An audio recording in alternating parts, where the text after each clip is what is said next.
ಒಂದೇ ಮಾತ್ರ ಚರ್ಚೆ ಜಾಸ್ತಿ ಆಡಿದೆ ಸರ್ ದೇಶದಲ್ಲಿ. ಅದು ನೀವು ಎರಡೇ ಚರಣ ಆಡ್ತಿರುತ್ತೆ ಅವ್ರು ಬಿಜೆಪಿ ಅವರು ಪೂರ್ಣ ಪ್ರಮಾಣದಲ್ಲಿ ಆಡ್ಬೇಕಂತ ಅವರು ಬೇರೆ ಇಶ್ಯೂ ಡೈವರ್ಟ್ ಆಗ್ತಾ ಇರೋದು. ನೀವು ಅಟ್ಲೀಸ್ಟ್ ಇತಿಹಾಸಗಳು ಓದಿದ್ರೆ ಗೊತ್ತು. ಈಗೇನು ಪಂಡಿತ್ ಜವಾಹರ್ಲಾಲ್ ನೆಹರೂಜಿ, ಮಹಾತ್ಮ ಗಾಂಧಿ, ಆಮೇಲೆ ಸುಭಾಷ್ ಚಂದ್ರ ಬೋಸ್ ಮತ್ತು ವಲ್ಲಭಭಾಯಿ ಪಟೇಲ್ ಇವರೆಲ್ಲರೂ ಸೇರಿ 6 ಸ್ಟ್ರಾಂಜಾ ಇದ್ದಿದ್ದನ್ನು 2 ಮಾಡಬೇಕು. ಇದು ಬೆಟರ್ ಫಾರ್ ದ ಕಂಟ್ರಿ. ಅವತ್ತಿನ 1937 ಅಂದರೆ ನಿಮ್ಗೆ ಇನ್ನೂ ಸ್ವಾತಂತ್ರ್ಯ ಸಿಕ್ಕಿದ್ದಿಲ್ಲ. ಎಲ್ಲರೂ ಕೂಡ ಅದು ನಿರ್ಣಯ ಮಾಡಿದ್ರು. ಅದೇ ಇಲ್ಲಿ 90 ವರ್ಷ ತನಕ ನಾವು ಹಾಡ್ತಾ ಇದ್ದೇವೆ. ಈಗ ಯಾಕೆ ಬಂತಪ್ಪ ನಿಮಗೆ? ನೀವು ಚೀಫ್ ಮಿನಿಸ್ಟರ್ ಇದ್ದ ಮೋದಿಯವರು, ಮತ್ತು ಯಾಕೆ ಹಾಡಲಿಲ್ಲ? ಈಗ 11-12 ವರ್ಷ ಆಯ್ತು ಈಗ ಪ್ರೈಮ್ ಮಿನಿಸ್ಟರ್ ಆಗಿ ಬಂದು, ಇಲ್ಲಿವರೆಗೆ ಯಾಕೆ ಮಾಡಲಿಲ್ಲ? ನಿಮ್ಮ ಬಿ ಜೆ ಪಿ ರಾಜ್ಯಗಳಲ್ಲಿ ಅನೇಕ ಕಡೆ ನಿಮ್ಮ ಚೀಫ್ ಮಿನಿಸ್ಟರ್ಸ್ ಇದ್ದಾರೆ, ಯಾಕೆ ಮಾಡಲಿಲ್ಲ? ಅಂದರೆ ನಿಮಗೆ ಯಾವಾಗ ಬೇಕು ಆವಾಗ ಒಂದೊಂದು ಹೊಸ ವಿಷಯ ತಂದು ಇಲ್ಲಿ ಏನು ನಾವು ಒಂದೇ ಮಾತ್ರ ಹಾಡೋಕ್ಕೆ ಬ್ಯಾಡ ಅಂದಿದ್ದೇವೆ. ನಾವು ಅದೇ ಹಾಡ್ತಾ ಇದ್ದೇವೆ, ನಮ್ಮ ಸೇವಾದಲ್ಲಿ ಅದೇ ಹಾಡ್ತದೆ. ಅದೇ ರೀತಿಯಾಗಿ ಜನಗಣಮನೂ 5 ಪ್ಯಾರ ಇದ್ದು, ಅದನ್ನು ದೊಡ್ಡದಿತ್ತು. ಒಂದೇ ಪ್ಯಾರ ಹಾಡ್ತೇವೆ ಇವತ್ತು. ಆ್ಯಂಡ್ ಅದು ರವೀಂದ್ರನಾಥ್ ಟ್ಯಾಗೋರ್ ಅವರು ಅಪ್ರೂವ್ ಮಾಡಿದ್ದು. ಇದು ಒಂದೇ ಮಾತರಮ್ದಾಗ ನೀವು 2 ಸ್ಟ್ಯಾಂಜಾನೇ ತಗೊಳ್ಳಿ, ಇದು ಜನಗಣಮನ 1 ಸ್ಟ್ಯಾಂಜಾ, ಅದನ್ನು ಟೈಮ್ ಅಷ್ಟೇ ಹಿಡಿತದೆ ಅಂಥೇಳಿ ಅವರೆಲ್ಲ ಸೇರಿ ಡಿಸೈಡ್ ಮಾಡಿದ್ದು ನಾವು ಹಾಡ್ತಾ ಇದ್ದೇವೆ. ನಾವು ಇದು ಹಾಡಿದ್ರೆ ದೇಶದ್ರೋಹಿಗಳ? ಅಂದ್ರೆ ರವೀಂದ್ರನಾಥ್ ಟ್ಯಾಗೋರ್ ದೇಶದ್ರೋಹಿನ? ಜವಾಹರ್ಲಾಲ್ ನೆಹರು ದೇಶದ್ರೋಹಿನ? ವಲ್ಲಭಭಾಯಿ ಪಟೇಲ್, ಸುಭಾಷ್ ಚಂದ್ರ ಬೋಸ್, ಅಬ್ದುಲ್ ಕಲಾಂ, ಆಜಾದ್ ಇವರೆಲ್ಲ ದೇಶದ್ರೋಹಿಗಳ? ಇವು ಮತ್ತು ನೀವು ಇಲ್ಲಿವರೆಗೆ ಆಡಿ ನೀವು ದೇಶದ್ರೋಹಿ ಇದ್ದೀರ? ಇವು ಸುಮ್ಮನೆ ಒಂದು ದೇಶದಲ್ಲಿ ಪೊಲರೈಸೇಷನ್ ಮಾಡೋ ಪಾಲಿಟಿಕ್ಸು ಅವ್ರು ಮಾಡ್ಲದು. ಇದು ಸರಿ ಇಲ್ಲ, ದೇಶಕ್ಕೆ ಒಳ್ಳೆಯದಿಲ್ಲ. ನೀವು ಇರ್ಬೋದು, ಹೋಗ್ಬೋದು, ನಾನು ಇವತ್ತು ಇರ್ಬೋದು, ಹೋಗ್ಬೋದು, ಬಟ್ ದೇಶ ಇದು ಪರ್ಮನೆಂಟ್. ಈ ದೇಶಕ್ಕೆ ರಕ್ಷಣೆ ಮಾಡೋದು ಎಲ್ಲರ ಜವಾಬ್ದಾರಿ. ನಮ್ಮ ಸಂವಿಧಾನ ರಕ್ಷಣೆ ಮಾಡೋದು ಎಲ್ಲರ ಜವಾಬ್ದಾರಿ. ಇದು ಎಲ್ಲಕ್ಕಿಂತ ಲೋಕತಂತ್ರ, ಪ್ರಜಾತಂತ್ರಕ್ಕೆ ನಾವು ರಕ್ಷಣೆ ಮಾಡೋದು ನಮ್ಮೆಲ್ಲರ ಜವಾಬ್ದಾರಿ.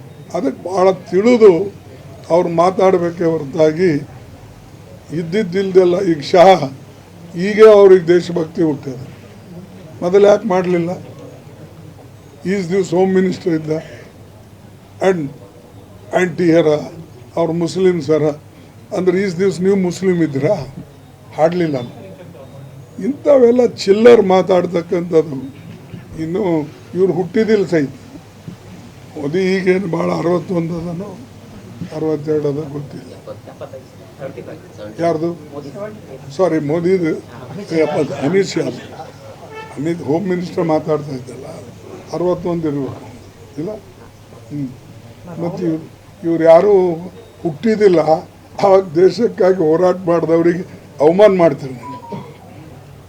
ನೆಹರೂನ ವಿರುದ್ಧ ನೀವು ಹುಟ್ಟಿಲ್ಲ, ನಿನಗೆ ಗೊತ್ತಿಲ್ಲ, ಸ್ವಾತಂತ್ರ್ಯ ತಂದಿಲ್ಲ, ಸ್ವಾತಂತ್ರ್ಯಕ್ಕಾಗಿ ನೀವು ಹೋರಾಟ ಮಾಡಿಲ್ಲ, ಅಂಥ ವ್ಯಕ್ತಿಗಳು ನಮಗೆ ಬುದ್ಧಿ ಹೇಳ್ತೀರ. You are teaching us. If you do something, whatever you want for improve education, give employment, stop in inflation and create more investment. You do such things.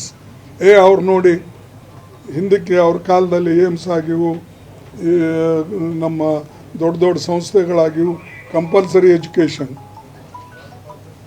Food security act, ಆಮೇಲೆ ನಿಮ್ಮ ಮನ್ರೇಗಾ, ಇಂಥ scheme ತಂದು ಬಡವರಿಗೆ ಶಕ್ತಿ ಕೊಡ್ತಕ್ಕಂಥ ಕೆಲಸ ಮಾಡೋರು.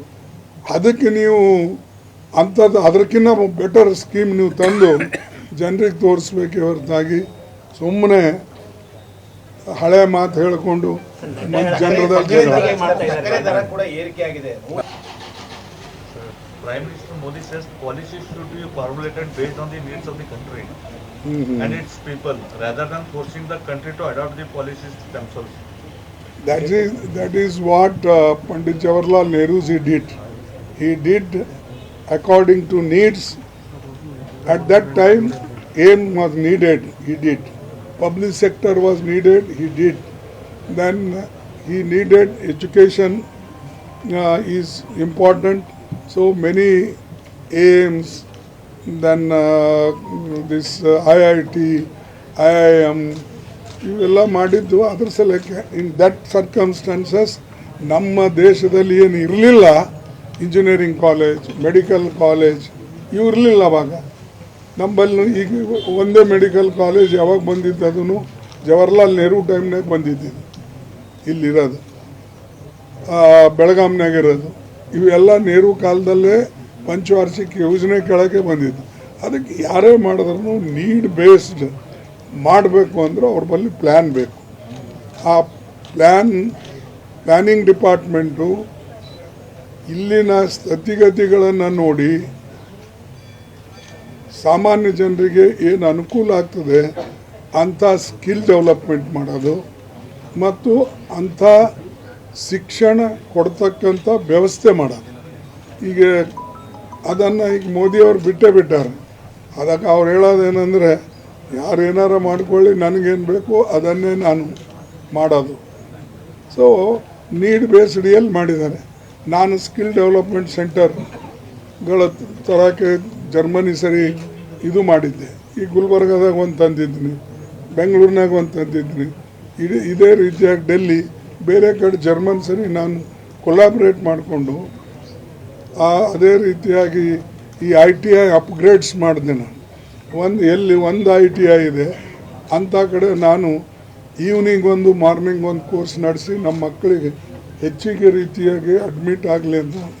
ಅಂದರೆ ನೀವು ಸ್ಕಿಲ್ ಡೆವಲಪ್ ಮಾಡದೇ ಹೋದರೆ ನಮ್ಮ ಮಕ್ಕಳಿಗೆ ಎಲ್ಲಿಯೂ ನೌಕರಿ ಸಿಗೋದಿಲ್ಲ.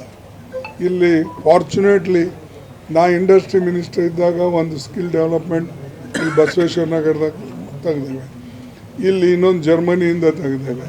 ITIಗಳು ಇನ್ಕ್ರೀಸ್ ಮಾಡಿದೆ. ಪ್ರೈವೇಟ್ ITIಗಳಿಗೂ ಹೆಚ್ಚಿನ ಪ್ರೋತ್ಸಾಹ ಲೇಬರ್ ಮಿನಿಸ್ಟರ್ ಇದ್ದಾಗ ನಾನು ಕೊಟ್ಟೆ. ಯಾಕೆ ಉದ್ದೇಶ ಏನಂತಂದರೆ, ಇದು ಸ್ಕಿಲ್ ಡೆವಲಪ್ಮೆಂಟ್ ಬಂತಂದರೆ ಏನಾದರೂ ಮಾಡಿ ಎಲ್ಲಿಯಾದರೂ ಹೋಗಿ ಬದುಕ್ತಾನೆ ಮನುಷ್ಯ. ಮತ್ತು ಸ್ಕಿಲ್ಲೇ ಇಲ್ಲಾಂದರೆ ಬರೀ ನಾ BA ಓದ್ದ, MA ಓದ್ದ ಅಂದ್ರೆ ಅದು ಒಂದಕ್ಕೆ ಎಲ್ಲಿ ನೌಕರಿಗಳು ಸಿಗೋದಿಲ್ಲ. That's why I am saying what Modi now realising this has been already done by Pandit Jawaharlal Nehru ji. His vision for education, his vision for youths was greater than Mr. Modi. RSS ನಿಷೇಧ ಮಾಡಬೇಕು ಅಂತೇಳಿ America ಧಾರ್ಮಿಕ ಸ್ವಾತಂತ್ರ್ಯ ಮಂಡಳಿ RSS ನಿಷೇಧ ಮಾಡಬೇಕು ಅಂತೇಳಿ America ಧಾರ್ಮಿಕ ಸ್ವಾತಂತ್ರ್ಯ ಮಂಡಳಿ ಅಧ್ಯಕ್ಷರಿಗೆ ಪತ್ರ ನನಗೆ ಗೊತ್ತಿಲ್ಲ, ಸರ್. ಇದು ಒಂದೇ ನಾನು ನೋಡಿಲ್ಲ.